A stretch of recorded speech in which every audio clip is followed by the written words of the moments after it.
दोस्तों नमस्कार। जिस तरह से आप देख रहे हैं कि इस साल सर्दियों के दिनों में बारिश बहुत ही कम हुई है और जहां हिमपात होता था वहां हिमपात भी नहीं हुआ है। इस वजह से जंगलों में जो नमी होती है, मॉइस्चर होता है, वो बहुत ही कम है और संभावना जताई जा रही है कि इस साल आग लगने की संभावनाएं बहुत ज़्यादा हो सकती है। जैसा कि आप जानते हैं कि हमारी एक प्रमुख संपत्ति है वन संपदा इस प्रदेश की। तो हमारी सभी की जिम्मेदारी है कि किस तरह से वनों को आग से बचाया जाए।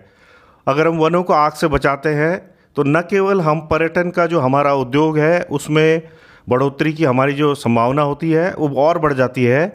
इसके अलावा जो पशु पक्षी हैं, जानवर हैं या रेंगने वाले जो जंतु हैं जो बेमौत मारे जाते हैं, उनको भी बचाया जा सकता है। तो इसी मुद्दे पर बात करने के लिए मेरे साथ हैं मुख्य वन संरक्षक, वनाग्नि और आपदा प्रबंधन निशांत वर्मा जी। वर्मा जी, आपका बहुत बहुत स्वागत है जागो उत्तराखंड में। और ये हमारी भी एक सामाजिक जिम्मेदारी है कि इस मुद्दे को मजबूती से उठाया जाए, क्योंकि ये केवल आपके विभाग की जिम्मेदारी नहीं है, सभी उत्तराखंडियों की जिम्मेदारी है, क्योंकि हमारी बहुत बड़ी संपत्ति है वन संपदा।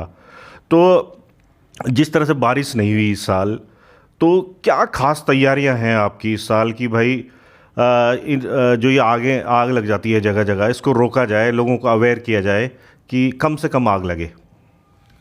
जी धन्यवाद। जैसा कि आपने बताया कि इस बार जो है शीतकाल में भी बहुत कम बारिश हुई है, फिर हिमपात भी उतना नहीं हुआ। तो इस बार वनाग्नि समकाल में इस समय जो है बहुत ही वनाग्नि घटनाओं की चुनौतीपूर्ण समय है ये, और काफ़ी प्रबल संभावनाएं हैं कि घटना हों, और घटनाएं होने भी लगी हैं।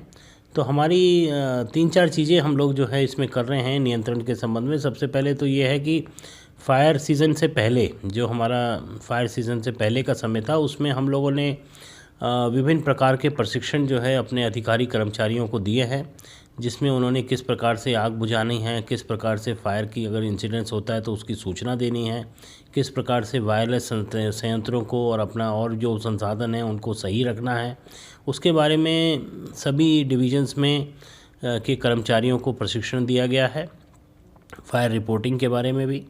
दूसरा, कुछ कंट्रोल बर्निंग जो हमारे वर्किंग प्लान जो होते हैं, मैनेजमेंट प्लान होते हैं फॉरेस्ट डिविजन्स के, उसमें जो निर्धारित क्षेत्र होते हैं कंट्रोल बर्निंग के, वहाँ कंट्रोल बर्निंग की कार्रवाई भी की गई है। जहाँ तक फायर लाइनों का प्रश्न है, फायर लाइन भी वनाग्नि नियंत्रण के लिए बहुत ही महत्वपूर्ण हैं, क्योंकि वो कभी भी जैसे कोई फायर होती है तो वो एक एक्ट करती है फायर ब्रेक के रूप में। तो उनमें भी साफ़ सफाई करना, उनको जो है नियंत्रित वे में फुकान करना, उसकी कार्रवाई भी की गई है।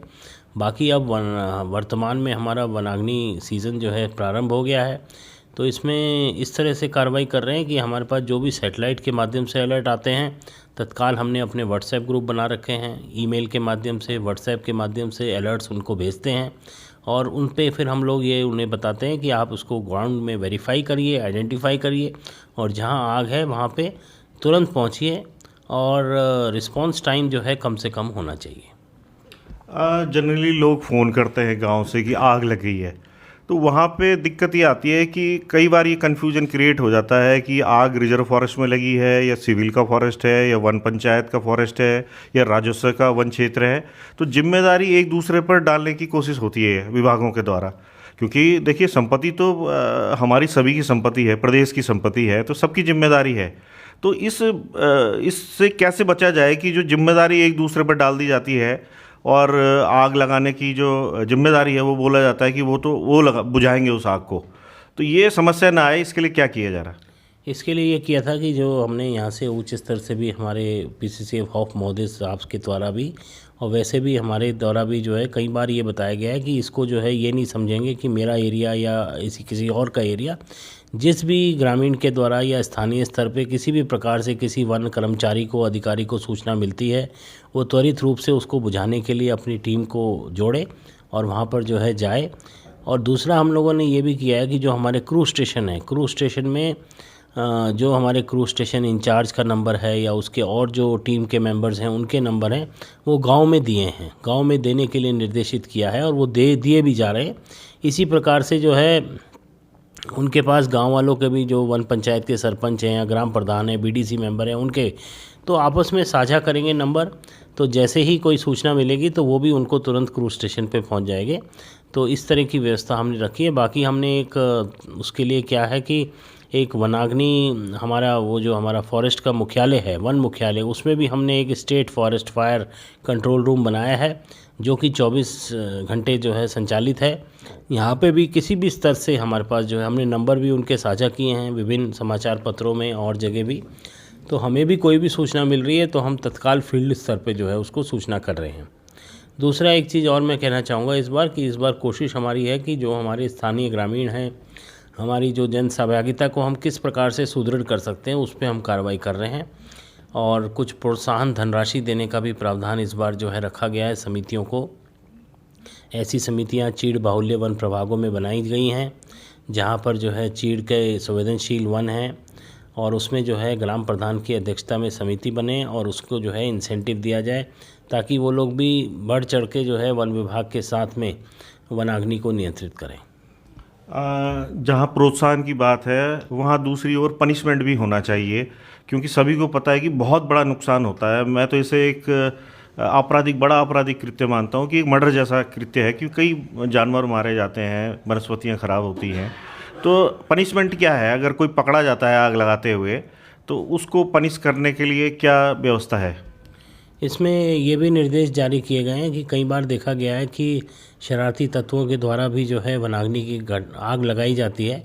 तो अगर जांच करा के ऐसा कोई पता चलता है कि भाई इस प्रकार का कोई कृत्य हुआ है तो उसको हम लोगों ने ये कहा है सभी डीएफओस को कि वो अपने यहाँ केस की विवेचना करके और जो है वन अपराध भी जारी करेंगे और जो भारतीय वन अधिनियम है हमारा उसकी जो सुसंगत धाराएं हैं उसके अंतर्गत जो है वैधानिक कार्रवाई करें। अच्छा, एक चीज़ और है सर कि ये जनरली आग सारी की सारी 99% मैन मेड है और यहाँ पहाड़ों में मिसकंसेप्शन है कि घास बहुत बढ़िया होता है, आग लगा दो। तो ये बड़ी समस्या है, क्योंकि ये हर साल अवेयर करने की कोशिश की जाती है कि आग लगाने से घास बहुत बढ़िया नहीं आएगी। तो क्या इसके लिए कोई अनाउंसमेंट या कोई इस तरह की चीज़ें की जा रही हैं? हाँ, इसमें ये बताया गया है कि जैसे अब और ज़्यादा टेम्परेचर में तीव्रता आएगी और ड्राई स्पेल कंटिन्यूअस अगर रहता है तो जगह जगह पे हम लोगों के अपने विभागीय वाहनों में भी इस प्रकार से एक लाउड स्पीकर के माध्यम से या फिर गांव में समय समय पर उनको जागरूक करने के लिए बैठकें करके इस चीज़ को अपील की जाएगी कि इस समय यह आड़ा फुकान जो है ना करें। यदि करना भी है अपरिहार्य स्थिति में तो फिर जो हमारा समीपस्थ वन अधिकारी या कर्मचारी है उसको सूचित किया जाए और उसको एक कंट्रोल्ड वे में किया जाए ताकि वो आग भी इधर उधर ना फैले जंगल में। धन्यवाद। तो ये निशांत वर्मा जी थे जिन्होंने आपको डिटेल में बताया कि क्या रणनीति है आग बुझाने के लिए और लोगों को अवेयर करने के लिए। लेकिन जिस तरह से आप जानते हैं कि सबसे बेहतर ये है कि हम आग लगाएं ही ना, या अगर कहीं लगी है तो उसे वहीं बुझा दें।